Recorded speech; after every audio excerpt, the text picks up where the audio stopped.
Kemudian Al-Imam Abdullah bin Ali al-Haddad memperbahaskan tentang buah zikir, natijah zikir. Apa yang didapat oleh orang kalau banyak berzikir kepada Allah Subhanahu wa taala. Pada muka surat 45, Al-Imam Al-Haddad radhiyallahu anhu wa nafa'ana bi fid dharain amin mengatakan, bagi zikir itu pula ada buah-buahnya dan natijah-natijahnya yang bakal diterima oleh orang yang membiasakan diri untuk berzikir dengan sepenuh adab, tertib dan hadir hati. Paling kurang sekali dia akan merasakan dalam dirinya kemanisan dan kelezatan dalam berzikir itu, sehingga dia akan memandang kecil di hadapan matanya segala yang pernah dikenalinya dari kelezatan duniawi, dan kemuncaknya dia akan merasa fana dengan siapa yang diingatinya dalam zikir itu, sampai dia melupakan dirinya yang berzikir itu dan segala yang ada selainnya. Setiap ibadah ada buahnya. Ibadah salat buahnya dapat mencegah orang daripada perbuatan keji dan perbuatan mungkar. Ibadah zakat buahnya melatih diri untuk mempunyai sifat pemurah dalam memberi, membersihkan hati daripada sifat kedekut, dan membantu orang yang susah dengan pemberian zakat ataupun sedekah. Ini ibadah zakat. Ibadah puasa pula faedahnya dan buahnya dapat mencegah seseorang daripada dibelenggu oleh hawa nafsu. Ibadah haji pula adalah melatih diri bermujahadah, mematuhi apa yang diinginkan oleh Allah berbandingkan apa yang diinginkan oleh kita. Susah payah kena pergi, kena pakaian ihram, lalu dalam ihram tak boleh pakai minyak wangi, tak boleh cukur rambut, tak boleh potong kuku. Dalam keadaan tertentu pun kena dia lari daripada Safa dan juga Marwah, pusing 7 kali. Ini semua semata-mata adalah mengorbankan apa yang kita suka kepada apa yang disuka oleh Allah Subhanahu wa ta'ala. Buahnya adalah mengorbankan harta untuk Allah, walaupun harta itu benda yang kita suka. Mengorbankan sesuatu yang kita terbiasa, pakai baju yang selesa, umpamanya pakai wangi-wangian, tapi masa ihram kita tak boleh. Mengorbankan apa yang kita suka untuk apa yang Allah suka. Itu buah kepada ibadah-ibadah yang dilakukan dalam rukun agama. Tapi ibadah zikir, natijahnya, buahnya, kata Imam Al-Haddad, adalah orang yang biasa berzikir dengan tertib dan adabnya, katanya akan diberikan manisnya kelezatan berzikir kepada Allah Subhanahu wa ta'ala. Tak semua orang berzikir boleh mendapatkan buahnya, kecuali orang-orang yang sungguh-sungguh berzikir. Dia akan rasa tenang, akan rasa tentram, akan rasa nikmat ketika berzikir kepada Allah Subhanahu wa ta'ala. Hal ini pernah diungkapkan oleh Nabi Musa alaihi salam dan juga Nabi Ibrahim. Ketika Nabi Musa ditanya oleh Allah Subhanahu wa ta'ala, apa kata Allah Subhanahu wa ta'ala? Ma tilka biyaminika ya Musa. Hai Musa, apa yang ada di tangan kananmu? Kata Nabi Musa, ini Nabi Musa bersama dengan Allah, bercakap dengan Allah Subhanahu wa ta'ala. Kata Nabi Musa, tilka asaya, ini yang di tangan kanan saya, tongkat saya.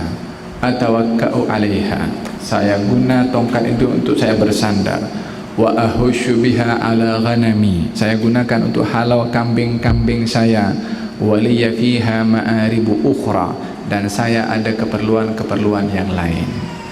Allah tanya kepada Nabi Musa, hai Musa, di tangan kanan kamu itu apa? Patutnya jawab tongkat, tapi Nabi Musa kasih panjang jawaban, itu tongkat saya guna untuk saya bersandar, saya guna untuk halau kambing saya, dan saya ada keperluan yang lain kepada tongkat itu. Dia nak bagi tahu Allah ke itu tongkat apa guna? Yang bagi tongkat kepada dia Allah. Lalu apa maksud Nabi Musa bagi tahu kepada Allah macam tu? Nak explain kepada Allah Subhanahu wa taala? Allah Maha tahu segalanya.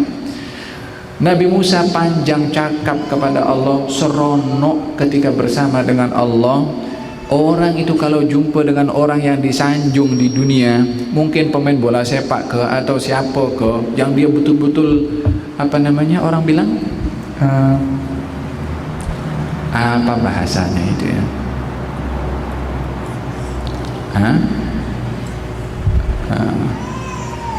Allah lupa bahasa, obses. So kalau jumpa itu dia bercakap saja. Dah peluang duduk walaupun 2 minit, itu orang tak sempat bercakap, dia bercakap panjang. Sebab apa? Teruja dengan orang yang disanjung. Ini baru makhluk yang sama makan dengan kita juga, yang kita tak tahu kedudukannya di sisi Allah itu apa, tapi karena perasaan itu ada, gembiranya itu ada, sehingga dia teruja. Ini baru kepada makhluk. Bagaimana kalau kepada Allah Subhanahu wa ta'ala, yang tak boleh nak digambarkan ketika orang boleh rasa obses dengan Allah Subhanahu wa ta'ala. Mudah-mudahan Allah kasih kita sikit saja, kalau tak boleh banyak, kalau boleh bagi banyak lah, kalau tak boleh bagi sikit saja, supaya kita seronok ketika berzikir kepada Allah Subhanahu wa ta'ala, yang kalau diberikan oleh Allah keseronokan dan kelezatan dalam berzikir, tidak akan berganjak daripada kita bersejadah, telefon letak tepi. Hanya suami saja tak boleh letak tepi, dia wajib juga kena ditunaikan haknya, sebab satu ketetapan daripada Allah Subhanahu wa ta'ala. Isteri suami pun juga demikian. Falhasil, buah yang akan didapat oleh orang yang berzikir kepada Allah Subhanahu wa ta'ala adalah kelezatan dan kenikmatan. Zikir itu kerana yang disebut adalah yang maha memberi nikmat dan yang maha memberi kelezatan. Ini yang basic, yang dasar akan didapat oleh orang yang berzikir kepada Allah Subhanahu wa ta'ala. Allah berfirman dalam Al-Quranul Karim, ala bizikrillahi tatma'innul qulub. Ketahuilah dengan berzikir kepada Allah, hati akan tenang. Hati akan tenang. Melihada, carilah ketenangan dalam hati dan jiwa. Bila mana stres, bila mana tension, bila mana menghadapi berbagai masalah dalam hidup, lika-liku permasalahan dalam kehidupan, carilah ketenangan bukan di luar. Carilah ketenangan bukan hanya untuk pergi melancong.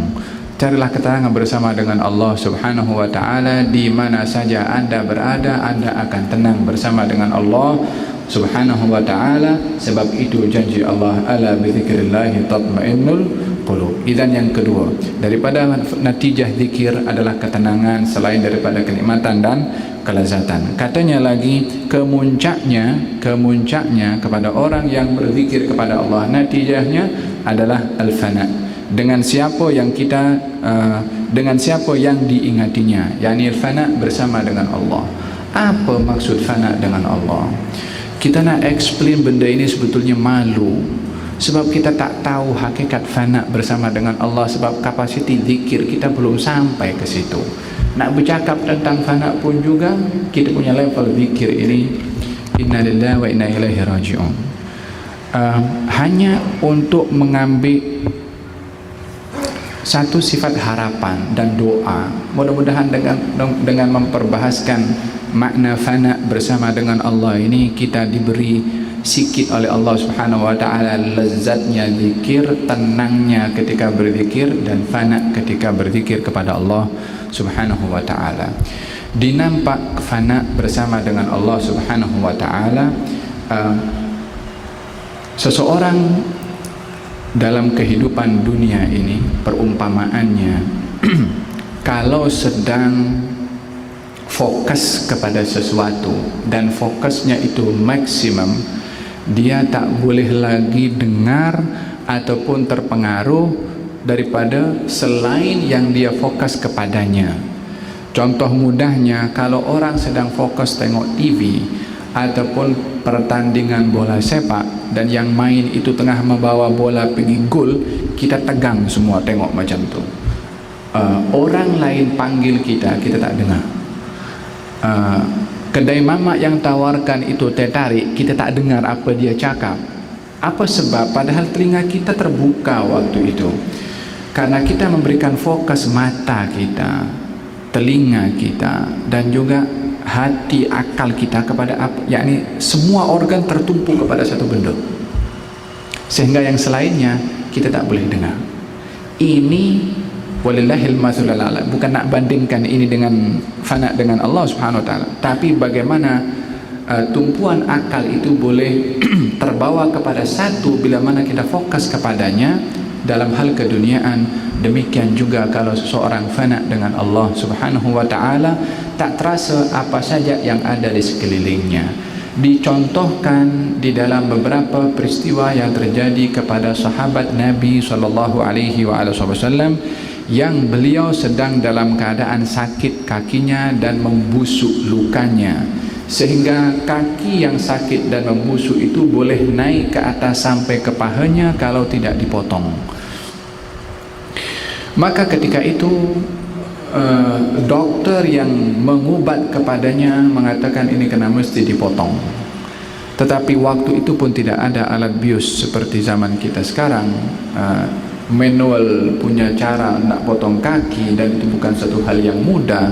Maka kata sahabat ini mengatakan, biarkan saya masuk ke dalam salat, lepas itu buat apa saja yang kamu nak buat, tapi biar saya masuk dalam salat.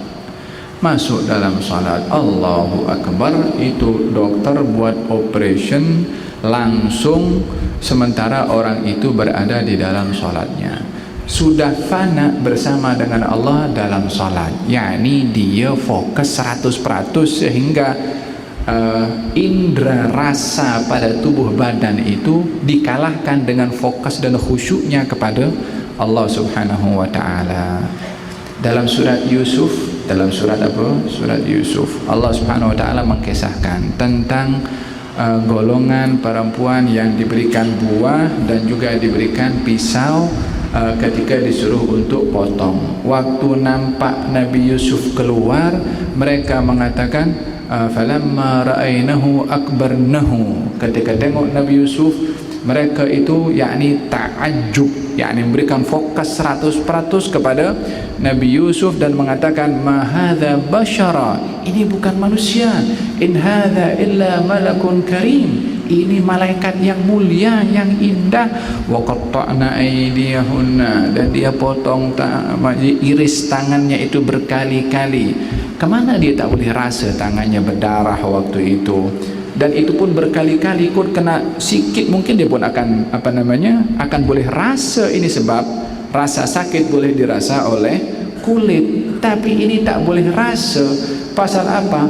Fokus seluruh badannya, ingatannya, matanya kepada satu, sehingga mengalahkan indera rasa pada kulit, sehingga tak terasa kulit itu terkena pisau. Setelah itu baru terasa sakit, dah kembali normal semula, baru sedar kalau tangannya berdarah.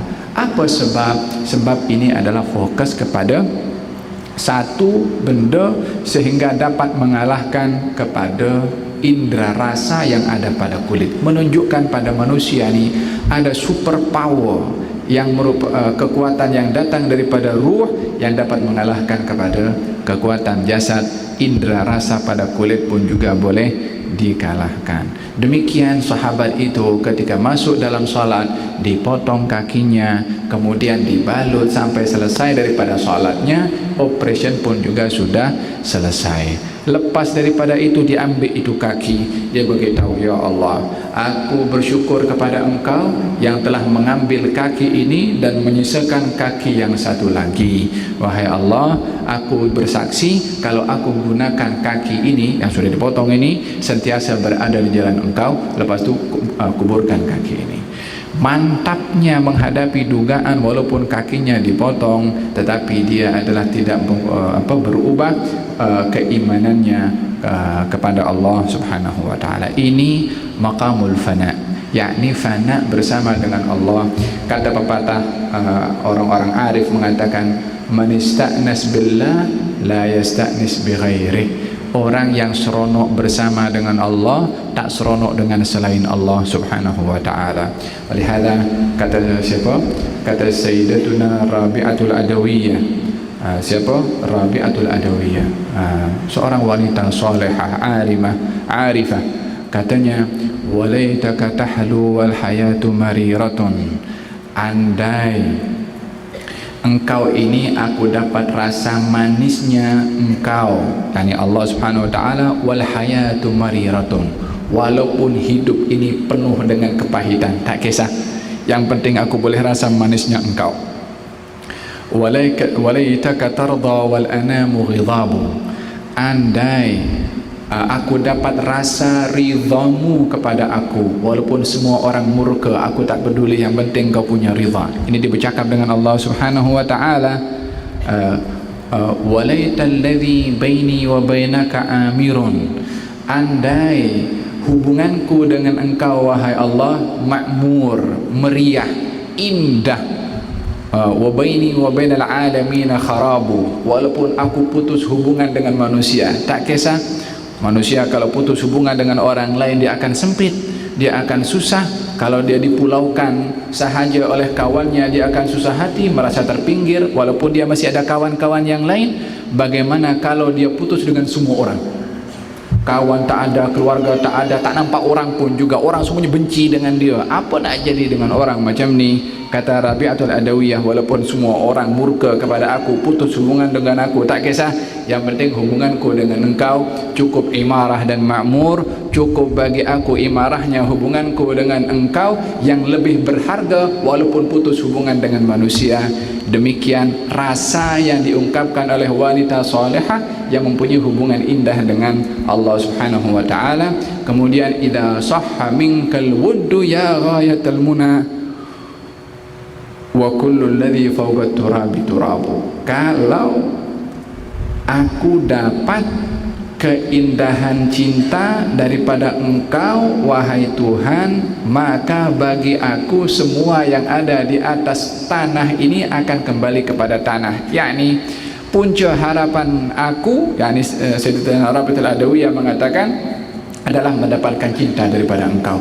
Pada hakikatnya apapun yang akan berlaku dalam hidup ini, penghujungnya juga kepada tanah. Inna lillahi wa inna ilaihi raji'un. Carilah kenikmatan hubungan dengan Allah, walaupun pelbagai sejuta problem dalam hidup ini, akan lebih kita nikmati hubungan kita dengan Allah subhanahu wa ta'ala. Ini maqamul fana, kedudukan orang yang fana dengan Allah subhanahu wa ta'ala.